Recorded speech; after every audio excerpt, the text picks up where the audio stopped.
maal abboot hojii kaleessa sitti kenname akkamitti hanga har'aa xumuruu dadhabdee jabanaa fakkaattee koompitara jala teetti. Dhiifama boos bar koompiteratu na rakkise maazerboordiin isaa hin ajajamu. Maazerboordiin yoo si dide faazerboordii fayyadamtee barreessitu majnuun.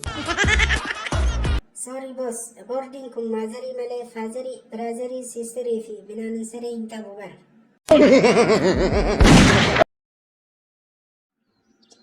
Mucaa koo gaafa guddattee nama taate niitii akkamii fuudhuu barbaadda? Abba, amma hoo ana holaadha muree dharee yoo nama hin ta'e. Lakki ilma koo akkas jechuu koo miti gaafa umriin kee fuudhaaf geette jechuu barbaadeeti. Tole abba, an gaafa umriin koo fuudhaaf gahe niitii akka ji'aa fuudhuu barbaada.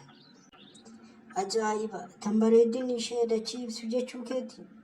Lakki faazar, tan guyyaa guyyaa dhabamtee halkan qofa dhuftu jechuu kooti. Boos, barreessituun si barbaadan jennaan dhufe nagumaan na barbaaddanii. Lakki nagaa miti dubbiidhaaf si barbaade maaliif guyyaa 3 guutuu dalagaa irraa badde? Maal boos dhiifama gaa jireenyuma tana eegee qabadha jedhee jidduu dhaabbate. Eessatti eegda silaa wal beellamtanii turtanii? Lakki jechuun eeguu osoo hin ta'in duubaan ari'ee eegee isaa qabuu jechuu kooti. Ayyee duubaan ariitee dursitee fiigdee inni waan na ilaallatu hin qabu. Amma kan si waameef guyyaa hojii irraa badde shallagnee miindaa kee irraa akka citu koreedhaan murteessuu keenya si beeksisuufi. Kutuun isin hin dhibini eessa qabdanii kuttu garuu? Maal jechuu barbaaddeeti? Harka isaa gibiraan kuttanii miila immoo militariidhaaf kuttanii amma immoo morma kuttu.